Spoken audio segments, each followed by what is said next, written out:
tujuan perang? Tujuan perang ialah nak bagi mati orang, musuh dimatikan. Maka sekarang orang mula fikirlah, mematikan orang tanpa perlunya berperang. Boleh faham maksud saya? Mematikan orang tak payah pakai bom, tak payah pakai jet, tak payah pakai senapang. Dia pakai apa? Tak tahu pakai apa. Fikir sendiri. Mati seorang. Ini peperangan style baru. Diciptakan satu masalah, orang semua takut, padahal tak ada apa-apa. Bila nak selesaikan ketakutan, cipta satu benda. Bila cipta satu benda, semua pakai-pakai. Lama-lama seorang tak ada. Ni yang sedang dibuat. Mematikan orang tanpa perlunya berperang. Rumah boleh pakai lagi, harta boleh pakai lagi, orang tak ada. Ini peperangan style baru, menakutkan kita. Dan kita tak anggap itu sebagai peperangan, kita anggap itu sebagai penyelamat. Kita hidup dalam zaman ini, tuan-tuan sekalian, Nabi mengatakan ya, kita dalam keadaan situasi yang semakin hari semakin gelap, seperti gelapnya malam, semakin lama semakin gelap lagi. Dan itu hakikat, tuan-tuan sekalian. Dan kita ada musuh yang sudah lama daripada datuk kita Nabi Adam AS dah dendam kepada kita. Dan apabila akhir zaman ini, musuh kita akan lebih-lebih lagi nak kerjakan kita. Dia dah tahu waktu dia dah singkat. Dan macam mana sekalipun kita tak boleh rasa aman dan damai, tuan-tuan sekalian. Kita kena sedar. Kan kita tahu bahawasanya akhir zaman nanti akan berlaku peperangan. Dan sekarang ini dah akhir zaman. Dan kita kena tahu bahawasanya musuh kita punya peperangan pun tidak seperti peperangan yang kita sangkakan dahulu saja. Dengan meriamnya, dengan apa saja. Apa ada prasarana dalam dunia ini, musuh kita akan gunakan dan Allah akan izinkan untuk nak binasakan kita. Paling-paling tidak kita sebagai umat Rasulullah, kita tahu bahawasanya ada orang jahat sedang pandang kita. Paling-paling tidak yang kita kena tahu bahawasanya jin dan syaitan, segala syaitan dan iblis dah dibenarkan oleh Allah Ta'ala. Allah Ta'ala luluskan. Apa yang mereka nak, Allah Ta'ala luluskan. Paling-paling tidak kita kena waspada senantiasa. Paling-paling tidak kita jangan merasa aman, damai, senang, happy. Dah boleh ke sana kemari duduk. Waspada apa cara mereka, apa jalan mereka, apa main mereka. Waspada paling-paling tidak. Dan berjaga-jaga sangat, tuan-tuan sekalian. Supaya dengan kita berjaga-jaga, kita berwaspada saja. Kadang-kadang serangannya dalam bentuk yang kita rasa nikmat. Kadang-kadang serangannya dalam bentuk yang kita rasa selesa. Tetapi itu tetap serangan, tuan-tuan sekalian. Itu tetap serangan. Dan kalau kita dah tahu, bahkan setengah orang dah mengatakan pun, menurut setengah-setengah isu yang timbul belakangan ini, setengah orang mengatakan bahawasanya kita dah diserang sebetulnya. Wallahu alam, kita tak tahu, tapi Allah Ta'ala juga maha mengetahui. Dan kita tak boleh tolak kemungkinan ini. Sebab memang kita ada musuh. Dan musuh kita itu memang minta tolong daripada kuncu-kuncunya, pembantu-pembantunya. Sebagai mana Allah Ta'ala sebut, setiap Nabi ada musuhnya daripada syaitan-syaitan jenis jin dan manusia. Bermakna ada yang tak suka akan umat Nabi ini. Jadi kita kena berjaga selalu.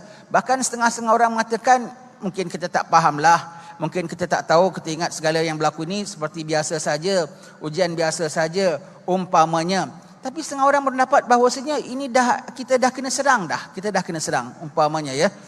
Jadi kalau kita dah tahu kita kena serang, nak bikin apa, tuan-tuan sekalian? Dan kita kena faham, nama serang akhir zaman bukan hanya serang bom dan meriam saja. Sebelum datang bom dan meriam tu macam-macam dah diserangkannya kita. Akidahnya kita dah diserangkannya, ekonomi kita dah diserangkannya, berbagai-bagai lah pendek katanya. Dan kita tak boleh diam-diam saja. Kalau kita kena serang, tak boleh nak tunggu kena serang bom baru kita nak lawan balik. Nak kena tunggu serang dengan musuh menggempur kita dari lautan kita dan udara kita, baru kita nak tindak. Dari sekarang kita dah kena jaga. Kena pasang bintingnya, kena pasang kukuhnya, kena pasang tengok, kena pasang suluhnya. Pagi, petang, siang, malam berwaspada terhadap musuh-musuh ini. Tak ada jalannya kecuali mendampingkan diri dengan Allah Subhanahu Wa Taala. Kita tak tahu, Allah Taala tahu plan musuh kita.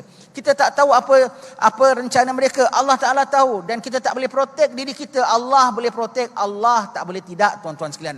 Sekarang dah bukan masanya main-main. Sekarang dah bukan masanya nak berehat-rehat. Apatah lagi masanya untuk kita nak kembali kepada maksiat. Na'udzubillah min dzalik. Tadi Ustaz Zainal Asri mengatakan, dalam bangsa kita selalu ada petualangnya. Bangsa kita ada tali barutnya. Memang betul, dan itu Nabi sudah cakapkan. Nabi pernah minta, kalau kita baca kitab Bahrul Mazi kita, Syekh Muhammad Idris Marbawi, dalam hadis awal-awal tentang mengenai fitnah akhir zaman disebutkan Nabi SAW minta kepada Allah Ta'ala 3 perkara. Allah luluskan 2, Allah Ta'ala tahan 1. Nabi minta umat ini supaya tidak sengsara sepanjang tahun. Betul.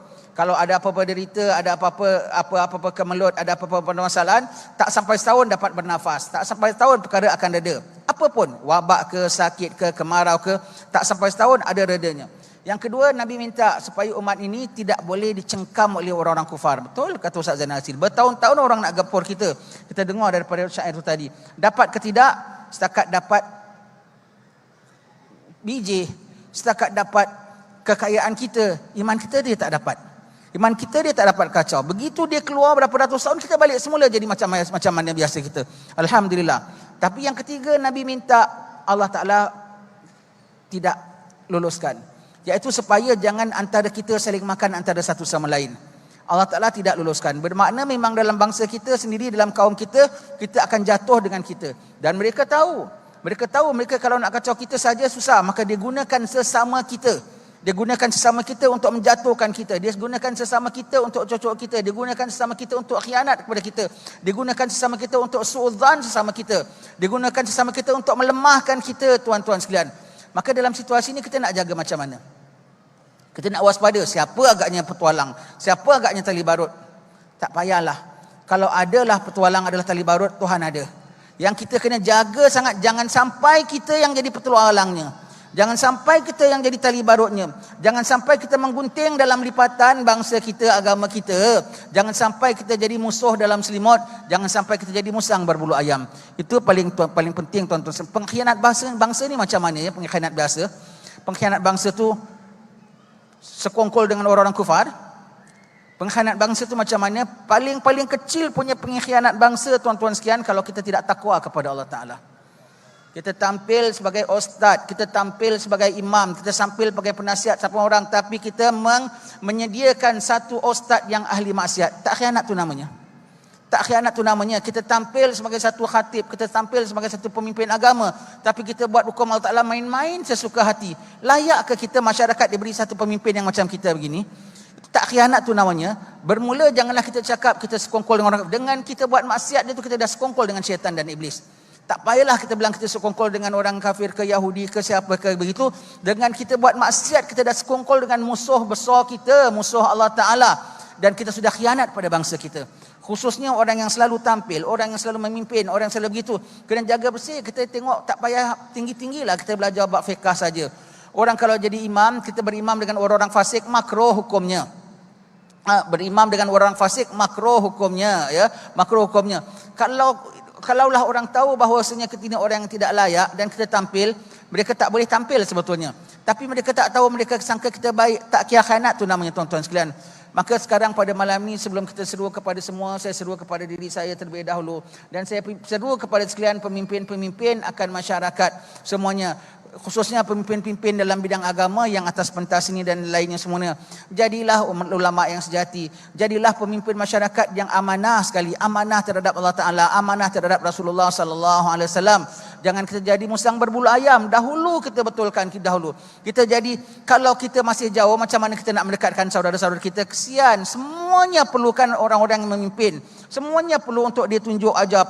Semuanya perlu untuk diberi pesanan. Semuanya. Macam mana kita nak mendekatkan orang kalau kita saja masih menjauhkan diri daripada Allah Ta'ala dengan dosa-dosa kita? Macam mana kita nak menyuluh orang kalau hati kita masih gelap? Macam mana kita nak bersihkan orang kalau kita masih kotor? Tuan-tuan sekalian, saya menyeru kepada diri saya dengan mohon pada Allah Ta'ala supaya dinazrah pandang oleh tuan-tuan guru. Kita memohon pada Allah Subhanahu Wa Ta'ala dengan berkat bumi Kedah yang penuh alim ulama'nya ini. Kita mohon kepada Allah Ta'ala supaya pada malam ini dengan berkat majlis maulid ini, Allah jadikan kita orang yang insan mukmin yang tulen sejati.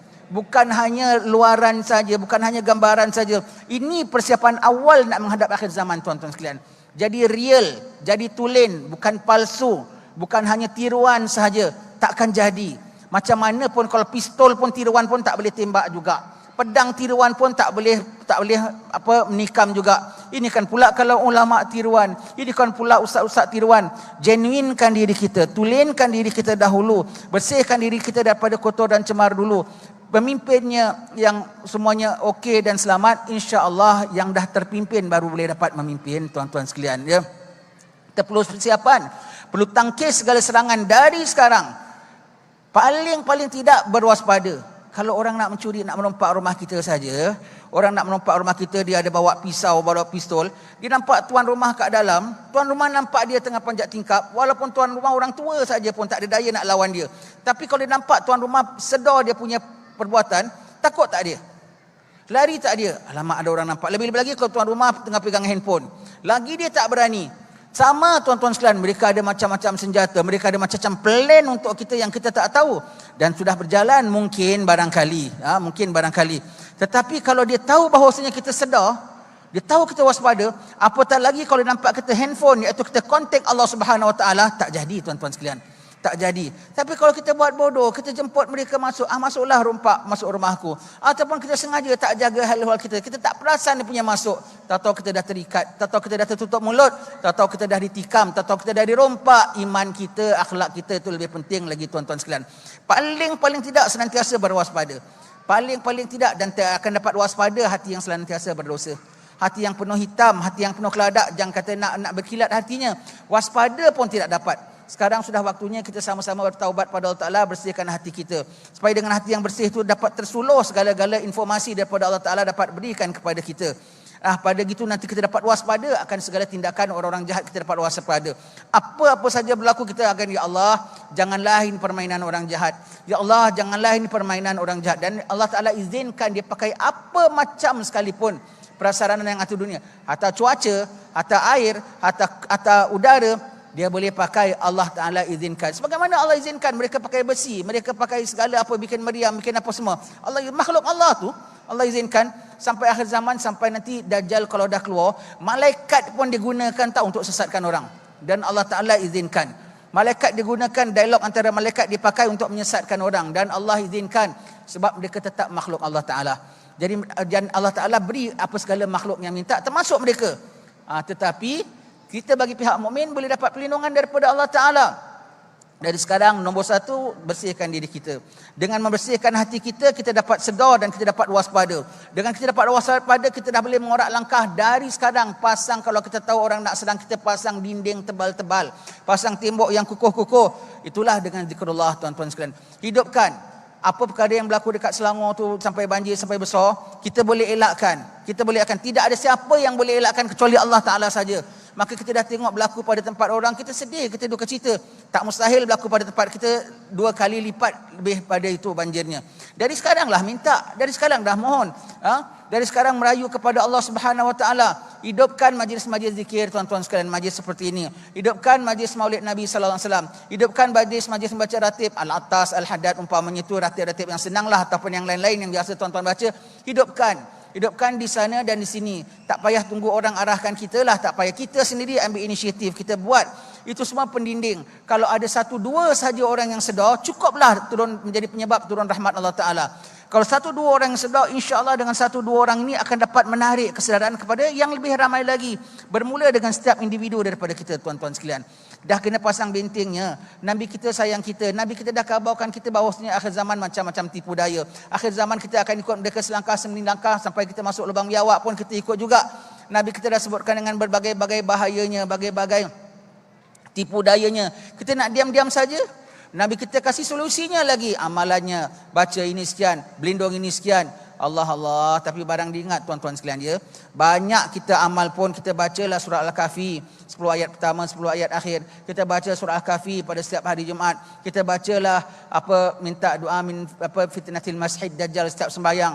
Semua tu memang galakkan kita baca, tapi jangan kita dah baca tapi kita lemahkan sendiri bacaan kita dengan maksiat kita. Ingat ya, banyak amal, ingat, sedikit amal berserta bersih daripada maksiat jauh lebih berkesan daripada banyak amal tapi kita iringi dengan maksiat. Banyak kita baca itu pendinding itu, tapi kita robohkan dinding kita sendiri dengan maksiat kita. Kita gelapkan sendiri kita punya reda untuk kesan apa-apa yang message daripada Allah Subhanahu Wa Taala dengan dosa dan maksiat kita. Langkah pertama, tobat pada Allah Ta'ala tuan-tuan sekalian. Ini hari Allah Ta'ala beri kita peluang untuk berjumpa, bukan untuk sia-sia, bukan untuk suka-suka dengar-dengar orang baca lagu, untuk kita sama-sama insaf. Sekarang kita dah hidup dalam zaman baru, era baru. Kita akan menghadapi, hakikatnya kita gelap tau sekarang ini. Hakikatnya kita gelap, cuma kita dibebaskan dan bebas dalam gelap. Mana lebih bahaya?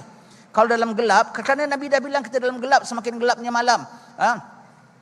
Mana bahaya? Kalau dalam gelap kita duduk diam saja, ataupun dalam gelap kita boleh bebas ke sana kemari. Bahaya kalau dalam gelap kita bebas ke sana kemari, kita boleh terkam haiwan buas, kita boleh jadi masuk lubang, dan kalau kita jatuh pun orang tak nampak kita. Maka dalam gelap inilah kita kena waspada. Itu namanya ujian akhir zaman, tuan-tuan sekalian. Nampak macam kita dah tenang, nampak kita macam dah lapang, belum. Hakikatnya kita masih lebih gelap dan lebih gelap. Maka kita kena jaga, kalau kita nak selamat, kita kena jaga diri kita sendiri-sendiri macam kita dalam suasana 3-4 bulan yang lalu. Dengan dalam PKP kan tak senang bergerak, tak senang pergi sana kemari, hati pun tak senang, hati pun cemas. Kita kena jaga diri kita macam suasana gitu. Kalau boleh lebih lagi bagus lagi.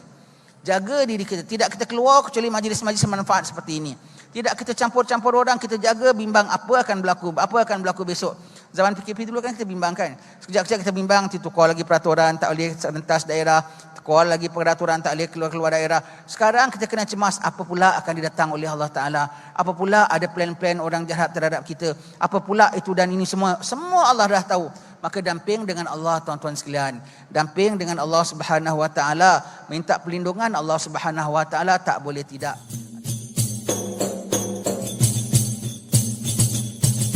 من